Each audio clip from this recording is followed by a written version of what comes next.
Hi, everyone, and welcome to this new podcast episode. I am so excited to be also now offering it through video, something I wanted to do for a very long time. I feel like podcast on the ears is great, but sometimes I'm a bit of a, sometimes I have my days of YouTube, and I kind of love also seeing people talking as well. So I do enjoy having the possibility to offer both in both ways. And today I came with a strong idea that has been simmering for a while within me and also within the business. And again, I'd like to channel, so I am doing a video, but my eyes might just go all over the place. It's just because I'm trying to really be into what I want, and I also have notes. So that being said, let's just dive into this episode of aligned leadership. And it's all about scaling with purpose and power. And I feel like it's a big part of owning a business. It's also the big part of it is honing your leadership skills and honing that you are the leader of your own business, but you're also the leader of you're a CEO. But if you have a team, you're also a leader of your team. You're also a leader of your own life. So I don't think, I feel like it's a lot of people will share that leadership is only one thing. And to me, leadership is, there is leadership in everything we do, and also our own life, leading our own life, making decision on a daily basis. It's an important thing. Yet this time we're going to really kind of focus on the leadership part for your business. And leadership really do requires a certain level of power. And of course, hello, sun. It was very all overcast, and now I'm recording. I'm going to be blindsided, but it's fine. Let's begin with the essence of aligned leadership, which is in a sense heart-led decision. Heart-led decision is taking action but also being leaning into your own intuition, because in the preconception, I think the domestication that we mostly have been made aware, if we really want to lean into aligned leadership, is we are to have to lead with our own, it's body led, it's heart led, is it's led, it's leaning into our own intuition, so we can actually make decision and activating them in like in a more tangible way. And balancing strategy with intuition is where the rational and the irrational gets together. We need the intuition part of our own soul. We need to be tapped in, we need to be connected with our own bodies and our own mind, so we can really create something that is expensive for us. Because if we don't do that, you might, if you do get the awareness of your body, you're probably going to see that it's contracting a little bit, and it's not the nicest feeling, and it's usually not the best way of making decision when you're making decision in a more resentful or icky manner. So balancing the feminine and the masculine energy is also a big part of aligned leadership, because we usually lean on the way the way we have been trained is usually leaning in a lot to the masculine doing, which is the hustle, the grind, the like numbers and all of this, which is not like knowing your numbers in business is really important, and it's something that we cannot, if you do not take care of that, you're going to fall into a problem. Yet if we only stay stuck in the KPIs, in the really number logical rational part of the business, it's something that is going to be impacting you in terms of making decision through your soul, through spirit. And also it's, we need both energy. We need the feminine energy and the masculine energy. The feminine energy is more flow, it's more, it's really based into intuition, it's more feeling what it feels right and not. And of course we do need the masculine to encapsulate that. Like what I love to say in talking about working with the feminine and the masculine energy is taking the analogy of a river. The river, the water flowing through the river is the feminine energy, and the river banks are the masculine energy. The masculine energy is it's containing the water, in a way, and the feminine energy is flowing through that containment. Yet there is one thing: the more the river gets old, the more the loops are bigger. And at some point it just changed there. Like the river is are not stuck, they're moving throughout the years.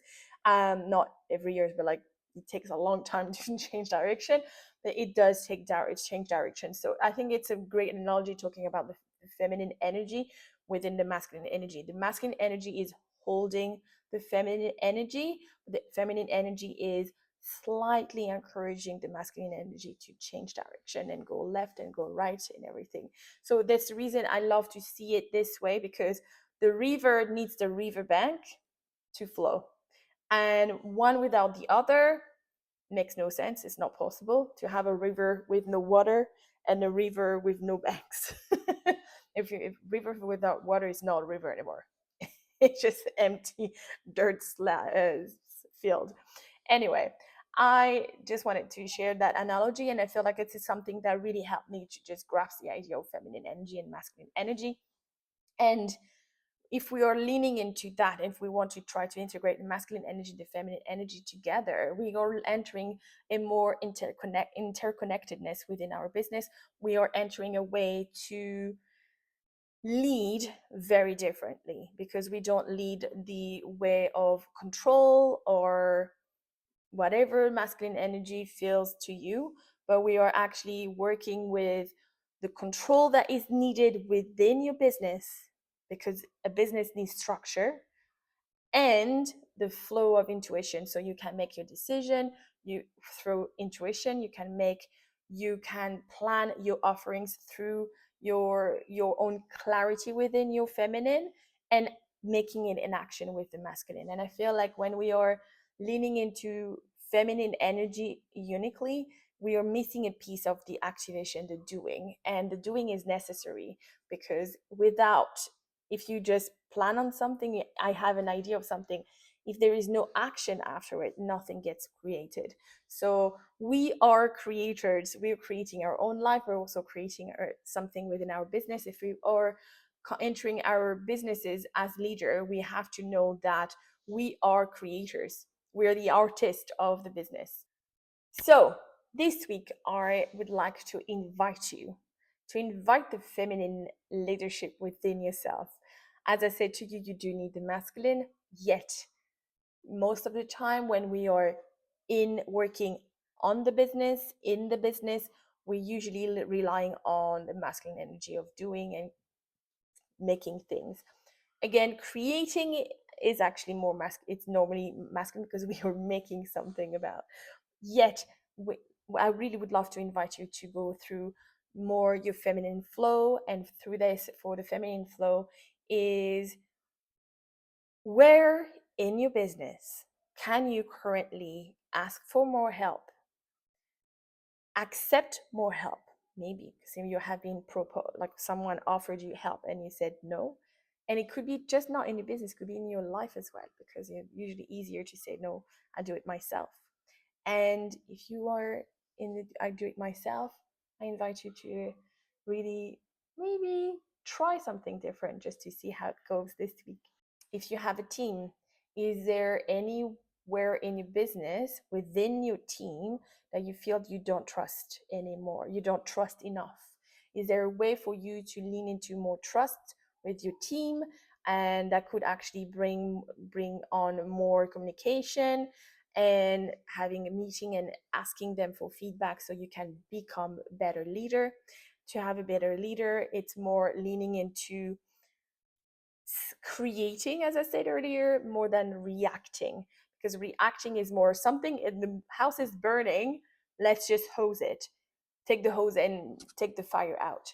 When we are more into flow and feminine energy, and we create some more in the we are stating create in the state of creation, we can actually say the house could be on fire, what can we do to prevent that? And that's so much easier, it's more expensive, it's less stressful, it's less tensing within your own body as well, because I'm always have a somatic side in me. So it's important to also see within your team, is there somewhere that you might not be trusting completely, or you might be hovering? And is there a way for you to actually maybe take the time now to set up new processes, or maybe also set up new ways of communicating, so you're not hovering and you're really in full trust within your team, because that's very important. And again, when you start working with someone, that can take time, but it's also, that's the part of employing someone, is finding someone that can attune to what you're creating. And the communication is always there, has to be there, because they are working for you and they, not the other way around. Anyway, also allowing more feminine flow, feminine leadership within yourself. It's also allowing slow time, slowing down, creating something else. Is there a way for you to take even 5 minutes to be in nature, to actually meditate, do some breath work? I have something for you actually about that. Anyway, and also just being able to create something else.